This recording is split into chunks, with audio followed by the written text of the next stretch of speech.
लोगों का अपार जन समर्थन मिल रहा है। पैसा इकट्ठा कर करके गांधी परिवार को पहुंचाया और पूरे छत्तीसगढ़ को गांधी परिवार का एटीएम बनाकर रख दिया। कांग्रेस राज में कांग्रेस के सरकार द्वारा कैसे कैसे अत्याचार किए जाते बोले ज्यादा आप जानत हो।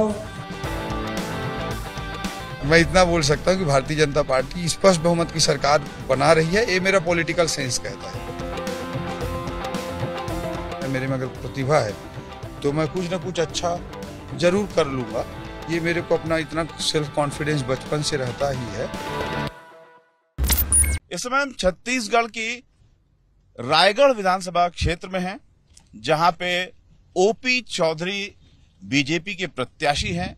ओपी चौधरी उन लोकप्रिय शख्सियतों में से हैं जो राजनीति में नहीं थे, तब से आम लोगों के बीच में लोकप्रिय रहे हैं।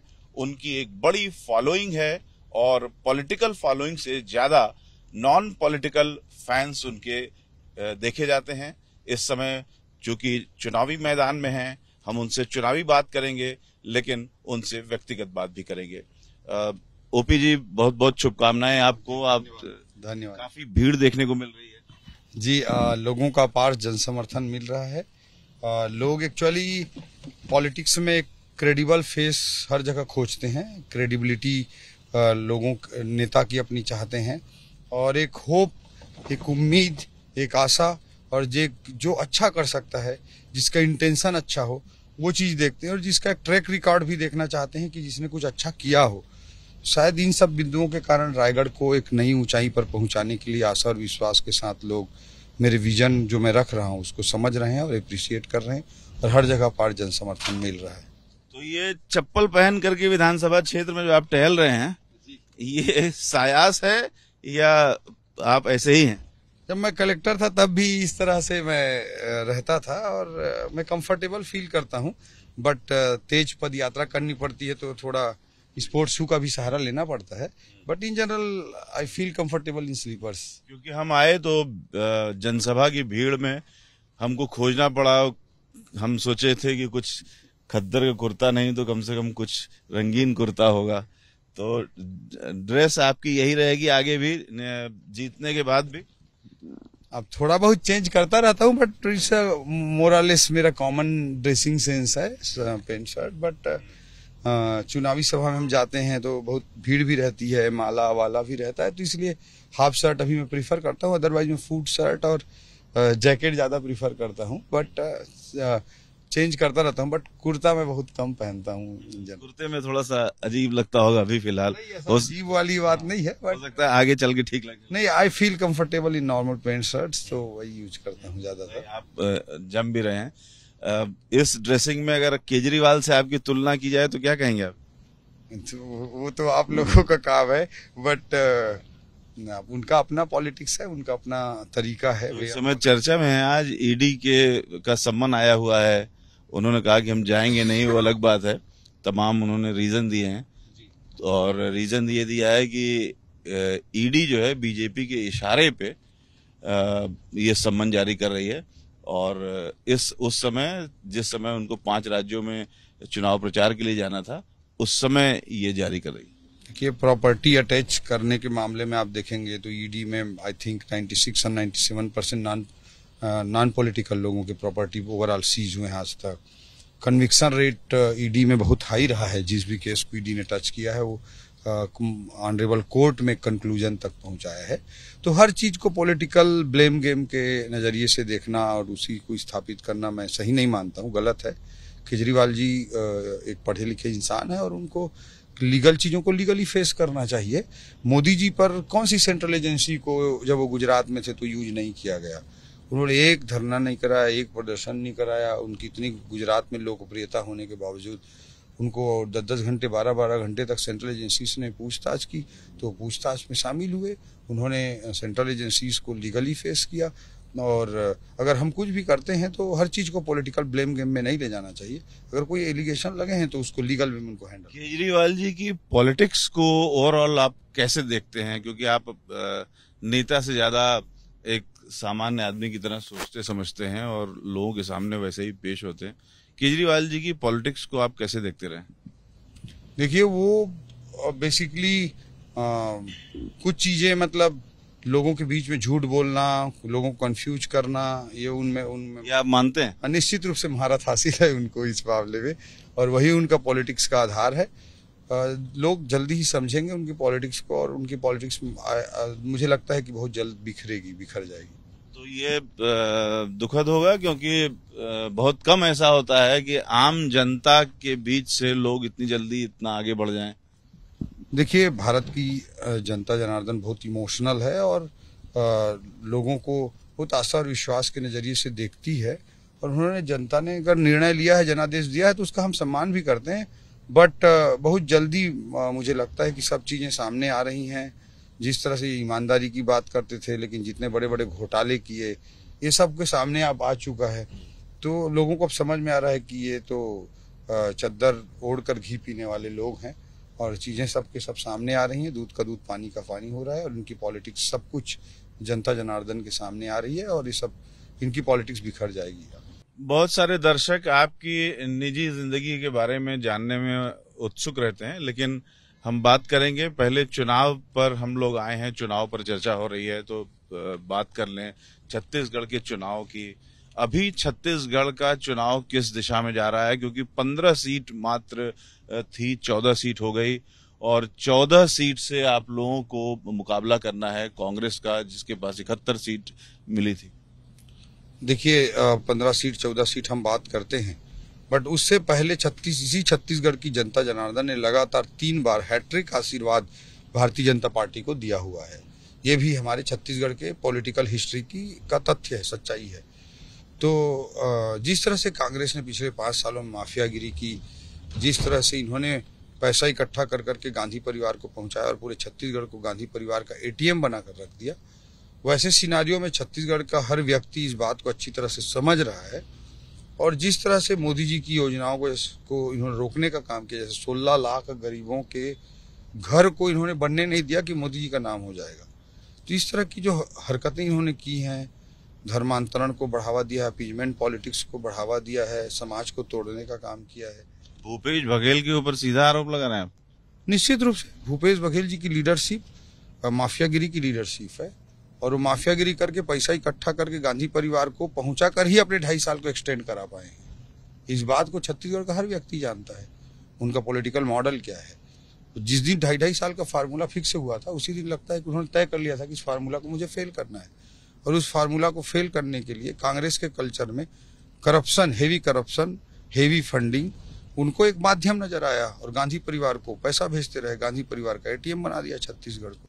तो बीजेपी क्या कह रही है, बाकी लोग क्या कह रहे हैं, आप एक एनालाइज आप करते रहते हैं चुनाव पर, तो आपके हिसाब से कितनी सीटें? स्पष्ट बहुमत की सरकार बीजेपी बना लेगी, मैं इतना मेरे को फील हो रहा है। चाहे सरगुजा क्षेत्र से मैंने बहुत रिपोर्ट्स ली हैं, बस्तर क्षेत्र से फेज 1 में भी जो सीटें हैं उन पर भी मैंने बहुत रिपोर्ट्स लिए हैं। तो भाजपा स्पष्ट, यानी आपके हिसाब से 50 के आसपास तो आ जाएगी। अब वो संख्या का गणित मैं नहीं देना चाहूंगा, बट वो आप लोगों का काम है और ज्योतिष लोगों का काम है ना। लेकिन मैं इतना बोल सकता हूँ कि भारतीय जनता पार्टी स्पष्ट बहुमत की सरकार बना रही है, ये मेरा पॉलिटिकल सेंस कहता है। तो अब उस बात पे कर लें जिस बात पे आप मुस्कुराते हैं, लेकिन जवाब देने में आपको परेशानी होती है। जी पूछिए। कि भविष्य के मुख्यमंत्री आप हैं? देखिए, भारतीय जनता पार्टी बहुत ही सांगठनिक अनुशासन के साथ चलने वाली पार्टी है, और यहाँ कोई भी व्यक्ति किसी मुस्कुरा नहीं रहे हैं, कोई भी व्यक्ति किसी महत्वाकांक्षा के साथ नहीं चल सकता। ये बीजेपी का कल्चर है ही नहीं। बीजेपी के पॉलिटिक्स को आप भी समझते ही हैं। यहाँ तो हर पद, हर कुर्सी एक जिम्मेदारी है, एक रिस्पॉन्सिबिलिटी है। तो रिस्पॉन्सिबिलिटी किसको क्या तय करते हैं, हमारा पार्लियामेंट्री बोर्ड तय करता है। तो हर व्यक्ति एक सिपाही है, कार्यकर्ता है, जिसको जो रिस्पॉन्सिबिलिटी दी जाती है उसको पूरा करता है। तो मुख्यमंत्री पद की जिम्मेदारी आपको दी जाएगी तो आप पूरा करेंगे? एक कार्यकर्ता के रूप में मैं काम कर रहा हूँ, और कोई भी जिम्मेदारी हो वो थोड़ा दाया बाया हो सकता है। मूल जिम्मेदारी तो भाजपा में कार्यकर्ता की होती है, चाहे आप किसी भी पद पे हो। तो वो कार्यकर्ता की जिम्मेदारी मैं हमेशा निभाता रहा। ठीक है, चूंकि आप IAS भी रहे हैं और पढ़े लिखे आदमी हैं तो आपसे ये सवाल वैसे भी बनता है, और जो घुमा फिरा करके मुख्यमंत्री पर पत्रकार लोग लाते हैं उस लिहाज से भी ये प्रश्न है। छत्तीसगढ़ का विकास हो, छत्तीसगढ़ की समस्याएं क्या हैं, छत्तीसगढ़ के लिए ब्लूप्रिंट क्या है, आप इंडिविजुअल आप अपने अंदर आपने इन सब पर क्या विचार किया है? छत्तीसगढ़ के लिए कोई ब्लूप्रिंट है आपके पास? छत्तीसगढ़ संभावनाओं का गढ़ है, पॉसिबिलिटीज इतनी ज़्यादा हैं। आप आयरन ओर ले लीजिए, एल्यूमिनियम ले लीजिए, कोयला ले लीजिए, जल पानी ले लीजिए, पावर प्लांट ले लीजिए, टीन जैसी चीज़ें जो एक्सेप्शनली छत्तीसगढ़ में मिलती हैं। संसाधनों से परिपूर्ण प्रदेश है और इसको सही तरीके से एक्सप्लोर किया जाए, सही तरीके से इसके संसाधनों का उपयोग किया जाए तो बहुत आगे ले जाया जा सकता है छत्तीसगढ़ को। अभी भी 15 सालों में काफ़ी बड़ी यात्रा छत्तीसगढ़ ने तय की है। यहाँ मतलब आप इमेजिन करिए कि 43-44% एरिया जंगल है, टूरिज्म की कितनी संभावना। ये बहुत लंबा हो जाएगा अगर ऐसे बात करेंगे तो। मुख्यमंत्री अगर हाइपोथेटिकली ही सही आप बने तो आप क्या करेंगे? छत्तीसगढ़ की जनता को आप क्या बताना चाहते हैं कि आप अगर आपको मौका मिला तो आप क्या करेंगे? सीधा काम बताइए। देखिए, ये हाइपोथेटिकल क्वेश्चन का आंसर देना उचित नहीं, लेकिन हमारी सरकार बनती है तो वहां में जो भी हमारे लीडरशिप होंगे उसको मैं इनपुट देते हुए इतना जरूर कहूंगा कि छत्तीसगढ़ में सबसे पहली तो अपार जो संभावनाएं हैं रिसोर्सेस का, उसका सही उपयोग करके यहाँ के इकोनॉमी के साइज को हमको बहुत बढ़ाना पड़ेगा। उससे अपने आप टैक्सेस आएंगे और हम गरीबों के लिए बहुत कुछ काम कर पाएंगे। That is one simple model. दूसरा चीज मैं कहना चाहूंगा कि छत्तीसगढ़ के युवाओं में बहुत ज्यादा संभावना है, बहुत ज्यादा उनके पोटेंशियल है, लेकिन उनको अपॉर्चुनिटी नहीं मिल पा रही है। तो उनकी बड़ी अपॉर्चुनिटीज के लिए हम एक सिस्टमेटिक विजन के साथ, रोड मैप के साथ प्लान करके काम करेंगे। जैसे रायपुर जाएंगे आप, एक नालंदा परिसर दिखेगा आपको NIT के बगल में। वैसे नालंदा परिसर जो एक लाइब्रेरी मात्र नहीं है, राष्ट्रीय स्तर की लाइब्रेरी मात्र नहीं है, वो यूथ के एस्पिरेशन का, उनके इंस्पिरेशन का एक सेंटर है। तो वैसे हम एक टेक ऑफ पॉइंट दें यूथ को हर जगह, कैपिटल में, डिस्ट्रिक्ट हेडक्वार्टर में, तहसील हेडक्वार्टर में, जो उनके लिए लॉन्चिंग पैड का काम करे और एक नई छलांग, नई ऊंचाई हमारे छत्तीसगढ़ की युवा मार सकें और राष्ट्रीय और अंतर्राष्ट्रीय स्तर पे अपनी ख्याति दर्ज करा सकें। ये हमारा एक सिंपल विजन होगा, पूरे होलिस्टिक वे में एजुकेशन सिस्टम को रिवैम्प करना। दूसरा चीज मैं कहता हूँ, टूरिज्म की छत्तीसगढ़ में बहुत ज्यादा संभावना है। नक्सलिज्म के कारण परसेप्शन का इशू है, वो परसेप्शन धीरे धीरे समाप्त हो रहा है, हो जाएगा। तो हमको उसके लिए एक रोड मैप बना करके छत्तीसगढ़ के GDP में बहुत बड़ा कंट्रीब्यूशन टूरिज्म का हो सकता है। उस दिशा में बड़ा काम करने की जरूरत है। तीसरा चीज मैं कहना चाहूंगा कि इंडस्ट्रियलाइजेशन हुआ है, हो रहा है, संसाधन इतने ज्यादा हैं तो और भी होंगे। उस स्थिति में हमको ध्यान रखना पड़ेगा कि जो इंडस्ट्रियलाइजेशन हो रहा है उससे बहुत सारी अपॉर्चुनिटीज पैदा होती हैं।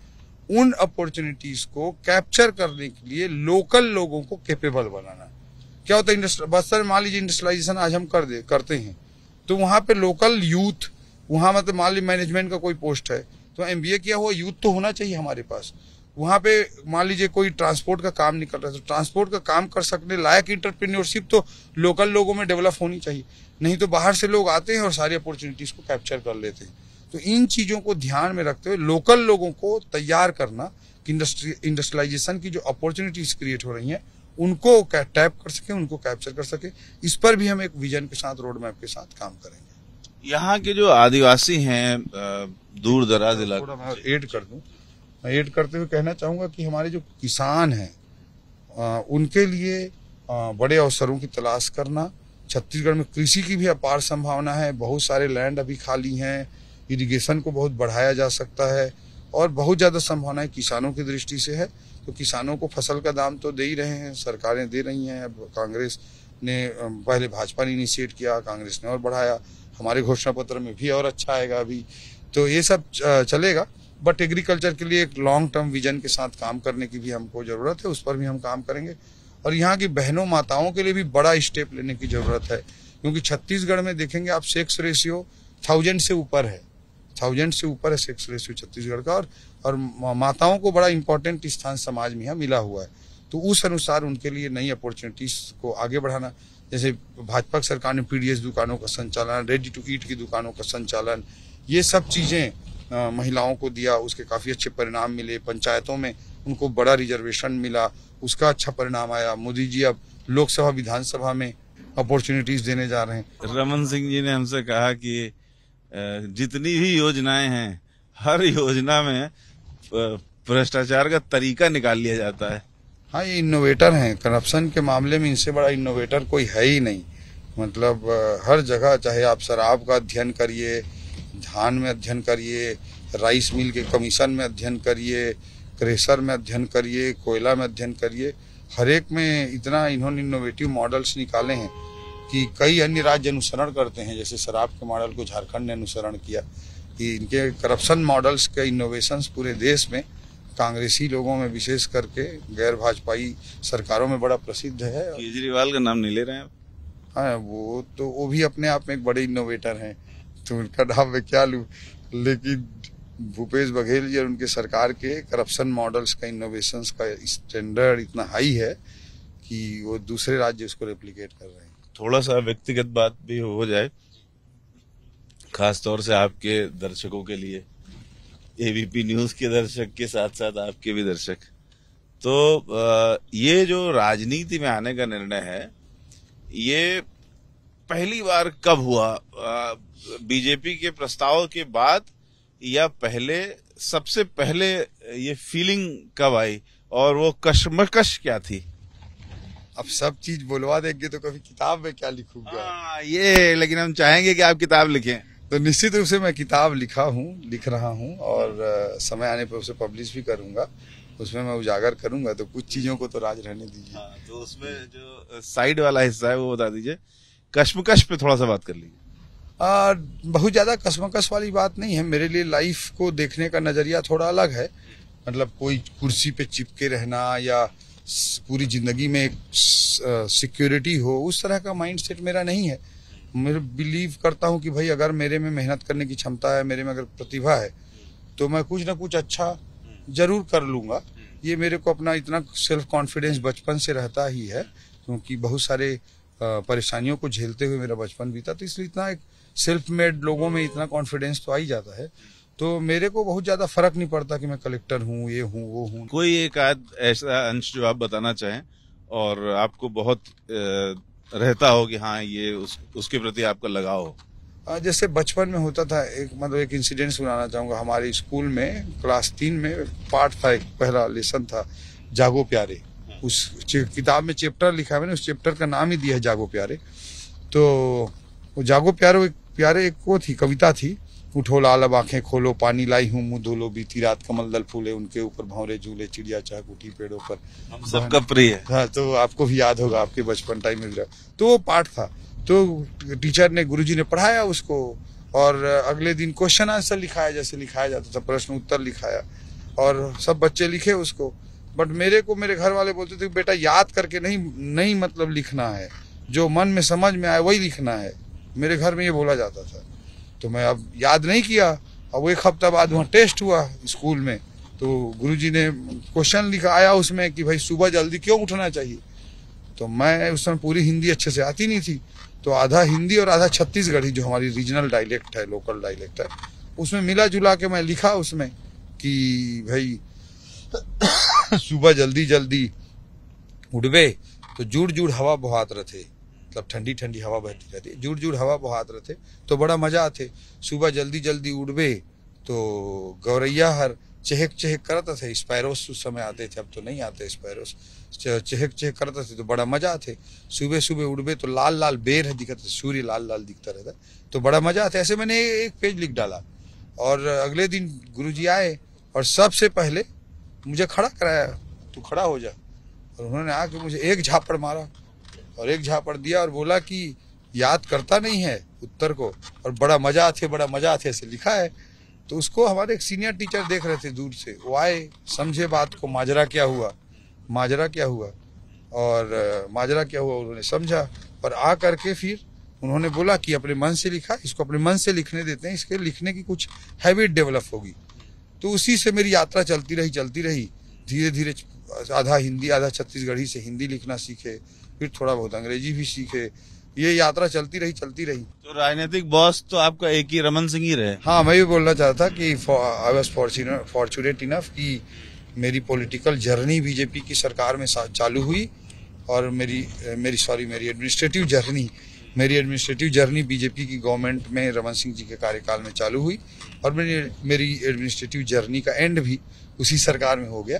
और वो इस मामले में, गवर्नेंस के मामले में, अच्छे काम करने देने के मामले में बीजेपी का एक वर्क कल्चर और डॉक्टर रमन सिंह जी का व्यक्तिगत जो उनका सोच था बहुत पॉजिटिव था, और उसको मैं पूरे जीवन अप्रिशिएट करूंगा डॉक्टर रमन सिंह जी के। ये अतिरिक्त स्नेह क्यों जागा रमन सिंह जी का आपके प्रति? नहीं, मेरे प्रति ये वाली बात कोई नहीं थी। जो भी अच्छा काम करता था उसको डॉक्टर रमन सिंह जी ने एक अच्छी अपॉर्चुनिटी प्रोवाइड करी हमेशा। तो देखिए भाई, ओपी चौधरी जी निकल रहे हैं और तमाम लोग यहाँ पर खड़े हैं स्वागत के लिए, और ये आगे की दास्तान, आगे की चीजें भी हम आपको दिखाएंगे।